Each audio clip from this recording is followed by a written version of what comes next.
Channel I অনলাইনের আজকে 12 বছর পূর্তি এই অনাড়ম্বর অনুষ্ঠানের উপস্থিত সকলকে এবং আমাদের সাংবাদিক ভাই বোনদেরকে আমার শুভেচ্ছা। আসসালামু আলাইকুম। আমি প্রথমেই দুঃখ প্রকাশ করছি, আমাকে যে সময়টা বলা হয়েছিল, I think there was a miscommunication. আমাকে বলা হয়েছিল 4টা, সো আমি ওইভাবেই প্রিপারেশন নিয়েছিলাম। আমার কয়েকটা আজকে প্রি এঙ্গেজমেন্ট ছিল, যার জন্য আসতে একটু বিলম্ব হয়ে গেল। আমি সেই জন্য আপনাদের কাছে আন্তরিকভাবে দুঃখিত। এবং আমাকে আজকে আমাদের সংসদ অধিবেশন আছে এবং আপনারা জানেন তথ্য সম্প্রচার ছাড়াও সংসদে কিন্তু আমি বিজ্ঞান ও প্রযুক্তি মন্ত্রণালয়েরও দায়িত্ব আছে সংসদে। তো আমাকে বারবার হুইপ সাহেবরা মেসেজ করছেন যাওয়ার জন্য, কারণ আজকে আমাদের প্রশ্ন উত্তর পর্ব আছে। আমি খুব সংক্ষেপে এবং খুব ছোট আকারে শেষ করব। কয়েকজন বক্তা যেটা বলে গেছে ওটার দিয়েই আমি আসলে বলতে চাই, মিসইনফরমেশন অ্যান্ড ডিসইনফরমেশন, অর্থাৎ অপতথ্য এবং অসত্য তথ্য। অনলাইনে কিন্তু এই বিষয়টা খুব একটি ভালো ভূমিকা রাখছে দেখা যায়, যদিও ভূমিকাটা ভালো কিন্তু ইয়েটা খারাপ, পরিণতিটা খারাপ হয়। এটা দেশের জন্য যেরকম খারাপ, যে অর্গানাইজেশন বা ব্যক্তির জন্য বলা হয় সেটাও খারাপ। কাজে মিসইনফরমেশন অ্যান্ড ডিসইনফরমেশনটা আমরা যেন এটা অ্যাড্রেস করতে পারি, সেই দিকে আমাদের সকলকে নজর রাখা উচিত। বিশেষ করে অনলাইন যেই মিডিয়া প্ল্যাটফর্মগুলো আছে সেখানে আমাদের এই বিষয়টা একটু জোরালোভাবে ভূমিকা রাখতে পারে। এবং আমি বিশ্বাস করি চ্যানেল আই অনলাইন দীর্ঘদিন ধরে একটি অনলাইন প্ল্যাটফর্ম এবং one of the pioneers in online media, digital media in Bangladesh. Channel I একটি ভূমিকা রাখবে, এখানে অগ্রণী ভূমিকা রাখবে বলে আমি বিশ্বাস করি।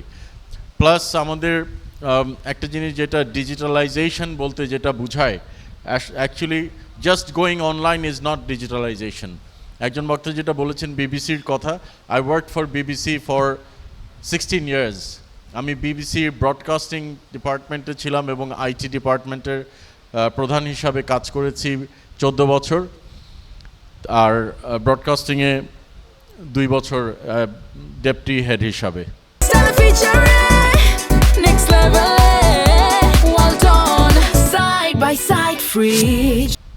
So total about 15-16 years.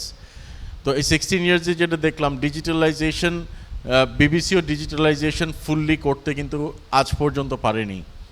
BBC also failed as a digital করার জন্য। 2021-এ digitalization of BBC media successful হতে পারেনি, because of cost, because of expertise and অনেক কারণে। সো আমরা যেটা ডিজিটালাইজেশন বুঝি যে অনলাইন প্ল্যাটফর্মে যাওয়াই ডিজিটালাইজেশন, নট রিয়েলি। আপনাদের পুরো আর্কাইভ সিস্টেমটা ডিজিটালাইজেশন করা, গ্রাহক ডিজিটাল প্ল্যাটফর্মে দেখতে পাওয়া, সব কিছু মিলাই হচ্ছে ডিজিটালাইজেশন।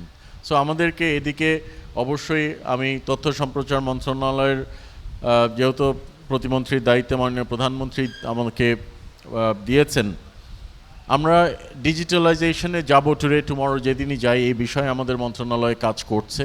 আমরা প্রিলিমিনারি স্টেজে আছি, আমরা ডিসকাশনে আছি, আপনাদের সাথেও মতামত নিব। আমরা চেষ্টা করব, আমরা অ্যাটকোর সাথেও বসেছিলাম, আমরা স্বল্প পরিসরে, আমরা আরও বৃহৎ পরিসরে বৃহৎ আকারে অ্যাটকোর সাথে বসবো। আমরা বিভিন্ন রকম, আজকে আমরা কোয়াবের সাথে বসেছি, আগামীকালকে সরকারের সাথে নোয়াবের বসা হবে। এগুলো সব আমরা আলোচনা সাপেক্ষে একটি সুন্দর বাংলাদেশ গড়ার এবং সবার আগে বাংলাদেশ স্লোগান এবং মটকে এগিয়ে নিয়ে যাওয়ার জন্য আমাদের যা করার প্রয়োজন ইনশাআল্লাহ আপনাদের সকলকে সাথে নিয়ে করব। এবং আপনারা জানেন আজকে আমি বলেছি বরাবরের মতো মাননীয় প্রধানমন্ত্রীর নির্দেশ যে সংবাদপত্র, electronic, print media, digital media এদের স্বাধীনভাবে কাজ করবে এবং এই স্বাধীনভাবে কাজ করার জন্য যত পদক্ষেপ নেওয়ার প্রয়োজন ইনশাআল্লাহ বাংলাদেশ জাতীয়তাবাদী দলের সরকার, বিএনপির সরকার, জনগণের ভোটে নির্বাচিত এই সরকার কাজ করবে।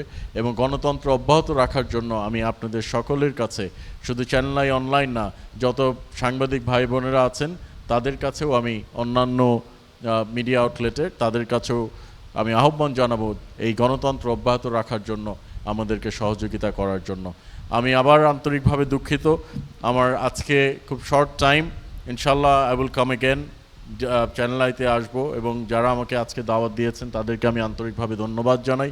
চ্যানেল আই অনলাইনের উত্তর আমি সমৃদ্ধ কামনা করি। এ বলে আজকের মতো বিদায় নিচ্ছি। আল্লাহ হাফেজ। বাংলাদেশ জিন্দাবাদ।